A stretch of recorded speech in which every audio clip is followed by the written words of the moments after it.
Welcome back to Business Today. Of course, we want to put our week in perspective with a very able team. And right now, we want to discuss something that has happened this week. We've seen a lot of change and hype around, Barclays to ABSA. Yeah, ABSA is all red, like this carpet of ours. The big question is, what is happening in the banking sector already? Starting with you, Mr. Ndoho, what does this reflect? Well, it's basically the final part of a process. Several years ago, the Barclays UK made a strategic decision to change its operations and basically to exit the Africa market.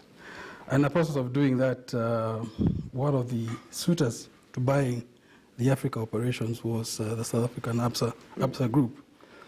And so over the several years, they've been basically going through the process of rebranding. And I think the decision was actually made last year to now, in a sense, reflect the new parent company. Mm-hmm. And this is really no more than a reflection of that change. Mm-hmm. Yes. Definitely. Mm-hmm. Ken, just a few months ago, late 2019, there was a report in terms of the African market, yeah? And we were taking a look at our NSE, the listings, majority are banks. And the big question was around, is our depth, right? The, usage of these terms, market depth, is it right? How many companies are listing? We're having too many companies, big players, the likes of Safaricom. What does that indicate about our business operations as a nation and the business environment that we have? No, certainly there has been some argument that we do need bigger banks in the region. And we are seeing consolidation happening, not just a national consolidation, where you have one Kenyan bank buying another one, but really a Pan-African consolidation. So we've seen Chase Bank being bought by the State Bank of Mauritius. We saw Transnational Bank bought by the Nigerians, Access Bank. Even the Egyptians want a slice of the Kenyan banking sector. We saw Commerce International Bank buying Mayfair, Peter Kenneth's bank. So for me, I was not surprised when I saw the likes of ABSA, a South African bank, and really in its name, the Amalgamated Banks of South Africa, it really speaks to consolidation, expanding the franchise, and being able to do bigger business. Mm-hmm. The only problem with that kind of expansion, I think, is how do you finance it? Mm-hmm. Because you only finance it by doing big business, so that you can finance your operations. You have a Pan-African operations, which means you end up targeting only big businesses. So you collect deposits from the ordinary Monanchi, but you channel those deposits to mega infrastructure projects that sometimes pay back, sometimes they don't. So for me, that's the big thing. But yet, on this show, we've talked about SMEs being the growth engine of the African markets. So for me, it's going to be a tough sell in the sense that these banks want to be Pan-African in nature, but they also want to be loyal to SMEs. So it's almost they get into an identity crisis of sorts, where the nice colors attractive to the youth, nice words like Niaje, but when you listen to the launch at NSE, they were talking about gold electronic traded funds. I mean, how many people in your network, trade gold? So it shows you, for me, there's a need, the Bible talks about old wine and in new wineskins, and you get the sense that this is new wineskin, but really the wine is still quite old. Definitely, Mr. Ndoho. Ken has highlighted the issue of consolidation on our continent. Yeah. I'm looking at, for example, Europe. You look at Germany, the way their banks are. They're very keen on community banks. You find every community, at least there is a bank of some sort. They're not really focused on the big banks as per se. My question is, having very few big banks, does it work for our benefit? And is there an ecosystem which can support these lenders who need, this easily accessible finance in the community? It's actually a two-pronged question, and I think both of them are valid. For Kenya, on the one hand, we need banks of scale. For example, for a lot of, this is like infrastructure projects in Kenya, it's impossible currently for the banks at the size they are to participate. If, for example, do like a toll road down to Nakuru. Because the banks are not of scale, they're not big enough to participate in those sort of projects. So on the one hand, for in terms of economic management, it's good to have a few big banks who, in a sense, consolidate capital, which can then be used to invest in infrastructure and other bigger projects. Otherwise, what ends up happening is you end up having foreign banks being the only ones who can participate in projects like that. But you mentioned the second part about community, and that's what my colleague was mentioning, that on the community side, you also need to find more than small banks that are responsive to the grassroots. And I think it is one of the key structural issues I think Kenya struggled with. To some extent, Equity Bank was a very good example of a bank that had a business model that targeted the grassroots. And you can see how quickly it grew. But a point comes, and I don't know what it is, that a point comes when you get to scale and you decide it's much cheaper to work with the bigger boys than the little man. And so that structural issue of how do we fix a system to also have banks that are responsive to the grassroots is one that is still, I think the jury is still out about that.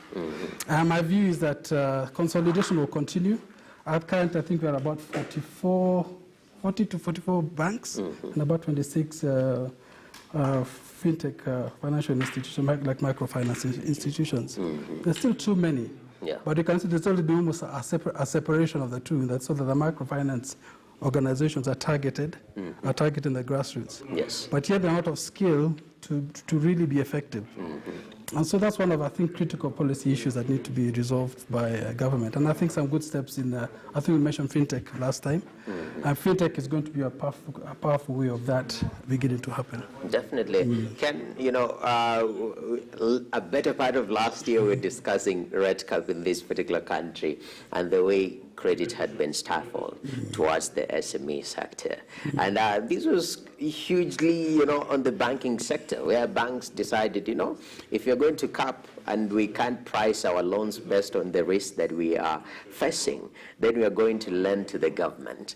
And that was done away. That is the past. Banks are promising, credit flow to the SMEs will be improved at the end of the day. But the big question is there a situation where a bank can be human enough to be targeting people to improve, for example, these businesses and not just be in the business of making profits, however much, where you can, okay, if I can't lend to the SMEs, me, I'll lend to the government. Whatever it stifles their businesses, me, I don't care. I have to make money at the end of the day because I have investors who are looking also up to me. Is there a way we can have very targeted banks in the country?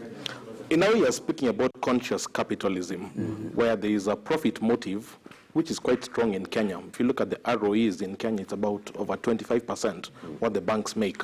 And it comes down to the leadership of the bank. If you have a leadership that is truly committed to transforming lives, in a sense, as Equity was, at some point, I guess, has been for a long time, not least with its foundation, which has sent many young children to the Ivy League schools in the US. So I think it comes down to the leadership at the end of the day, because you're right, the profit motive can be very strong.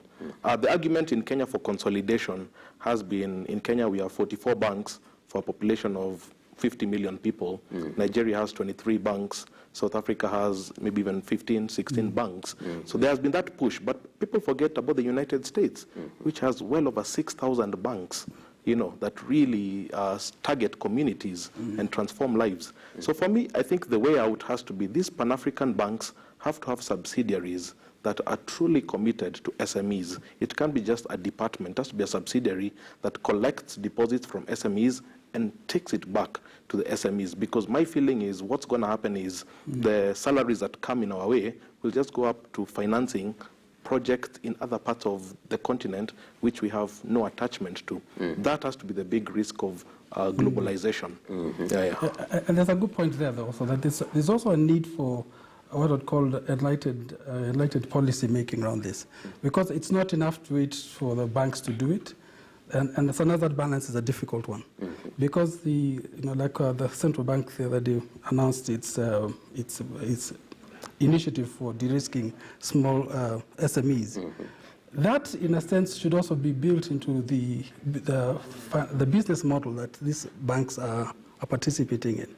My view is that I think that we almost need a new business model to keep the funding or the banking business with the grassroots, because clearly it doesn't make sense. It doesn't make financial sense, just on the transaction costs of a big bank to deal with a small. But you see, again, coming back to fintech has really reduced the transaction costs of doing business for small banks. But it's not made a case for a big bank to say it's worth their while to focus on it. And that can only be done with some measure of nudging from the regulatory authorities. That's true. And still on the banking sector, because we think of banks and their operations. Basically, we think of deposits. We place our money there somehow. And that same money, they give out to different individuals who need the money with an interest, of course. Then they get the money back with the interest. And also, for me keeping my money there, it can accrue some interest. I'm looking at the saving culture in the country. Has that contributed somehow to us feeling that disconnect with the bank? Because we look at our accounts, people are saving very, very minimal. Of course, there is the argument of tough economic times, but the saving culture in the country, how do we relate that saving culture, banking, and now our relationship with banking? Now, what you've just described is intermediation, really taking your savings and lending it to somebody who wants to start a business. So in theory, it works very well. That's what you call intermediation. But you're right, sometimes our saving culture can be quite low. In fact, even before the rate cap repeal came up, one of the biggest things banks had to fight was the interest they had to pay on savings. That one was removed almost within a month of it being proposed. So it tells you how it's difficult to reward savings in Kenya. I think the big thinking is what we're talking about fintech, because fintech literally takes from what's in your e-wallet and it can go, like for example, M-Shwari, into funding a future loan that will go back to you. I think innovation and technology has to be the way of intermediation in the future. Definitely. Technology, innovation, very, very important. But gentlemen, I want us to talk matters global economy, Kenyan economy, an area where we throw around big words. IMF, first of all. So Google, what is IMF? And they are having these projections. Now, we had the chief economist, speak yesterday, and they're just reviewing some of these issues that we are having. Global economy is set to grow at 3.3%. Of course, Corona has come, and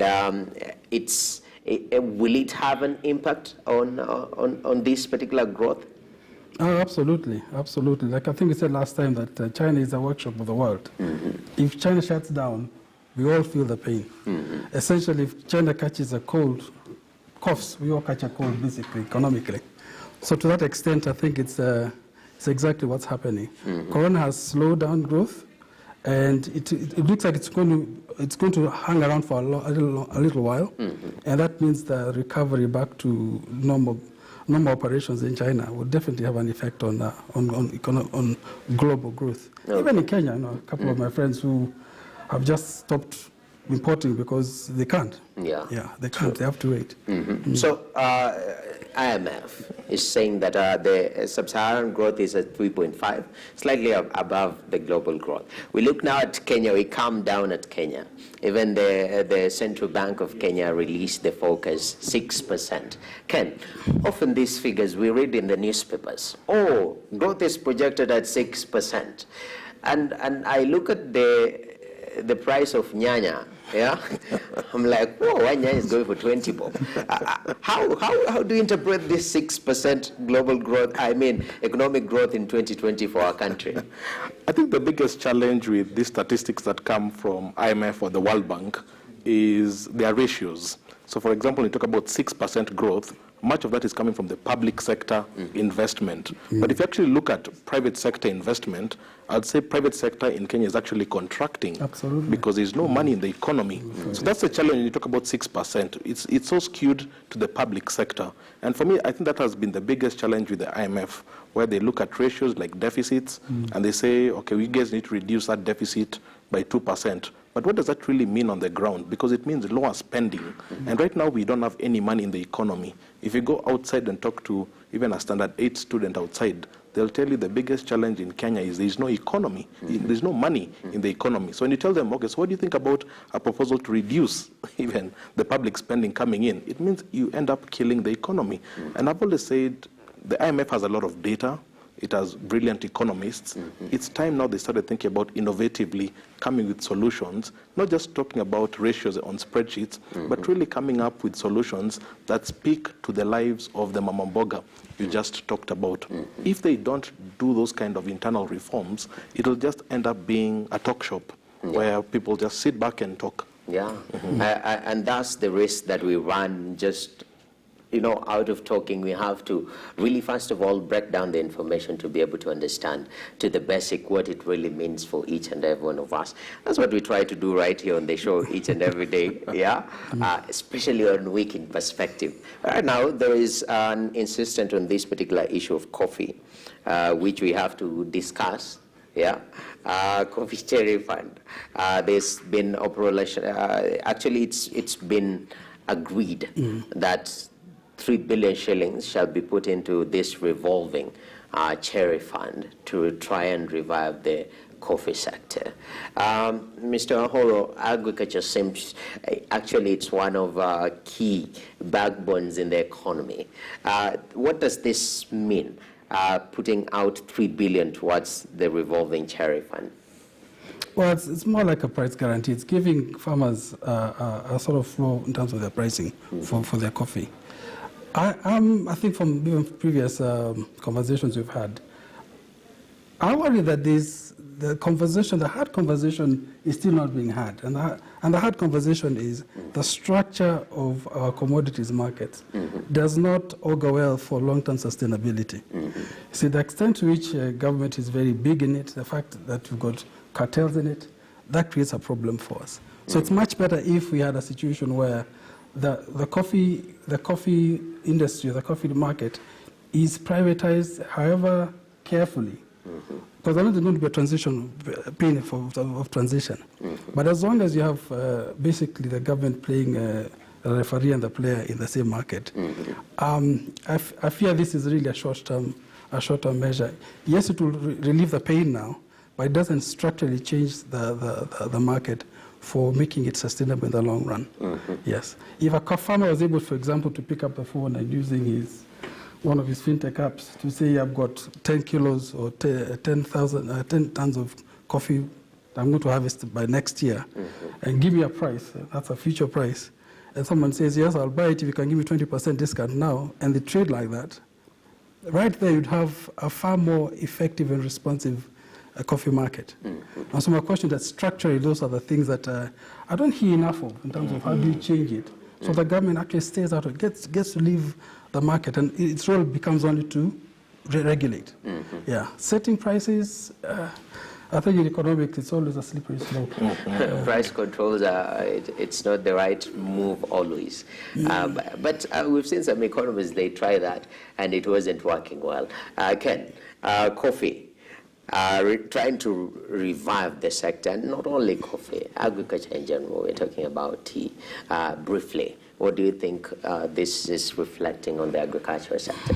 I think the big challenge we have in the coffee subsector, or agriculture in general, is it has not kept pace in terms of sophistication. These are things that commodities we've grown for well over 50, 60, 70 years. But if you look at the level of sophistication, it's almost as it was. And that's the reason you're finding people uprooting coffee bushes in Kiambu, for example, because they want to put up real estate developments, want to put up malls, because the level of sophistication has not been developed. And what do I mean about level of sophistication? Things such as, what you said, price discovery, using technology. Things such as what they call warehouse receipting, where you could actually take your coffee and you could get a line of credit to be able. That kind of thinking has not developed. Rwanda has warehouse receipting. Uganda, Tanzania, all these countries ask, why is it that Kenya, we don't have warehouse receipting, for example? I think that lack of sophistication is, I think, the biggest challenge that is preventing younger people, and that's the reason the average age of a farmer in Kenya is about 60 years, because it's not attracting young people. Yes, that's quite insightful. Let's find leverage on technology and sophistication to make things better. But moving on to matters health, where the National Health Insurance Fund introduced a raft of measures in a bid to stay afloat and curb corruption. The organization, which has largely been accused of laying on its deathbed, is streamlining its budget from 6.4 billion shillings to 5.1 billion shillings. You subtract that, you get 1.3 billion shillings in reduction. And this is aimed for it to be able to achieve the universal healthcare for all Kenyans. Take a look at this story. The national insurer NHIF is struggling to achieve its goals due to, among other issues, as corruption. In 2018, a whole lot of 19 to 20 managers, top level, including the CEO, were bundled out of this office on account of serious corruption allegations. Those cases are in court and they are ongoing. And although that action was for 2018, the accusations that they face are for 2018, 2017, 2016, some going back to 2012.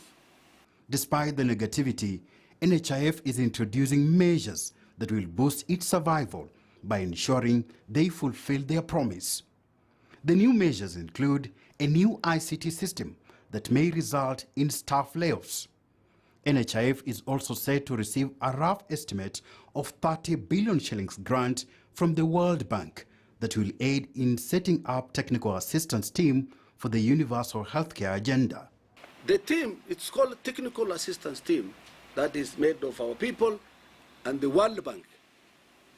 They are prepared to finance universal healthcare to a tune of treasury, 40 billion, come out. Up to 40, 30 billion, we are getting support from the World Bank through Treasury. This fund is there for bigger things, to give universal coverage to everybody. NHIF plans to cut down its budget in segments such as advertising and publicity from 753 million shillings to 100 million shillings, bank charges from 315 million shillings to 45 million shillings, traveling expenses from 312 million shillings to 29 million shillings, among other administrative costs. Okay, so these structural changes, budgetary changes, Mr. Ndoho, actually one that stood out for me was traveling expenses. Yeah, they've cut from 312 million to 29 million shillings. NHIF, how important was this, and seeing the kind of corruption and some of these challenges, what is the way forward?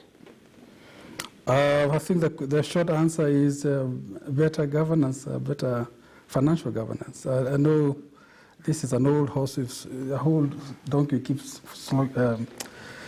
weeping, but I do wonder that even those sort of budget cuts are not going to make much of a difference for a behemoth of NHIF's size. I know there's a very lot of good ideas how to reform it. The fact that it still seems to be hit and miss, I think is a bit of a problem for us as a country. If it was going to be universal health cover for all of us, you would have to ask some very hard questions around how the mechanics of delivery of the service on the ground are. And I think if you look at the way it serviced people to date, it's clearly given a benefit. But the idea of expanding it in a contracting economy, I think, is a challenge that I still haven't had a good answer for how they're going to do that. Yes. Definitely. We've seen overinflated bills on matters NHIF, some people being told, to choose what manner of hospitals they have to go to. But overall, speaking of our health sector, especially the health insurance, is it better privatized or something that is public run? I would say the governance issue that Wahora has spoken about is a real issue about fixing corruption. But I think the deeper thinking has to be what I call unbridled capitalism in Kenya. One doctor told me if Kenyatta Hospital operated at 20% of its capacity, 20%, many private hospitals would go out of business. And I believe the same is true about NHIF. When you see big funds pulling out of NHIF, you have to ask yourself, who are the biggest beneficiaries? And it absolutely has to be the private insurance companies that would have to benefit. And I think that's the story for me in Kenya, where the private sector, unbridled capitalism, plays such a huge hand that by dismantling the public sector, the immediate beneficiaries, because of the profit motive, go into the private hands. That has to be a political economy that we have to undo if we want to have the kind of healthcare that we see in Canada, or in the United Kingdom, or in Australia. Definitely. Wow, gentlemen, it is Friday. I know guys have plans. Yes? And hopefully the subsequent Fridays we shall be able to pick fewer topics, go even deeper.